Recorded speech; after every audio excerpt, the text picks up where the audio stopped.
తాకట్లో ఉన్న మీ బంగారాన్ని విడిపించి ఆ రోజు ఆన్లైన్ రేటుకి కొంటాం. Sharma gold company.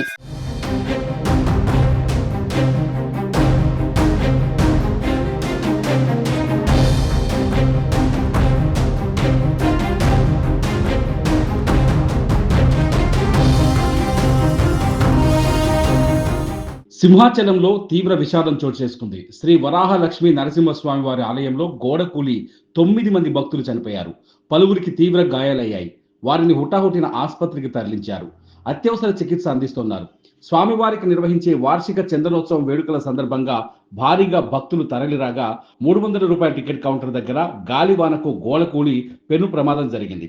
మృతుల సంఖ్య మరింత పెరిగే అవకాశం ఉంది. సంఘటనా స్థలానికి చేరుకున్న రెస్క్యూ సిబ్బంది ఎన్డీఆర్ఎఫ్, ఎస్డీఆర్ఎఫ్ సహాయక చర్యలు చేపట్టింది. మృతదేహాలను కేజీహెచ్ ఆసుపత్రికి తరలిస్తున్నారు.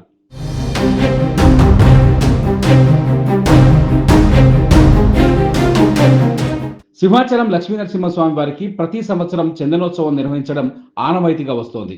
స్వామివారి నిజరూప దర్శనం చేసుకోవడానికి 2 తెలుగు రాష్ట్రాలతో పాటు పొరుగునే ఉన్న ఒడిశా నుంచి భారీ సంఖ్యలో భక్తులు ఆలయానికి వస్తుంటారు. ఈ ఏడాది చందనోత్సవానికి దాదాపు 2 లక్షల మందికి పైగా భక్తులు హాజరవుతారనే అంచనాలున్నాయి. దీనికోసం ప్రభుత్వం ఏర్పాట్లు చేసింది. ఎండ తీవ్రతను దృష్టిలో పెట్టుకొని ఆలయ ప్రాంగణంలో షామియానాలు వేశారు.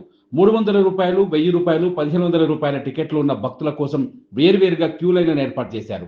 అయితే దురదృష్టం వెంటాడి 300 రూపాయల ప్రత్యేక దర్శనం క్యూ లైన్లో ప్రమాదం జరగడం విషాదాన్ని నింపింది.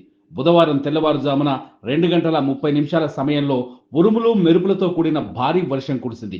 ఈ క్రమంలో గోడ కూలింది. ఆ పక్క నుంచి క్యూ లైన్లోకి వెళుతున్న భక్తులపై గోడ విరిగిపడింది. ప్రమాదంపై సీఎం చంద్రబాబు తీవ్ర దిగ్భ్రాంతిని వ్యక్తం చేశారు. మరణించిన వారి కుటుంబాలకు ప్రగాఢ సానుభూతిని తెలియజేశారు.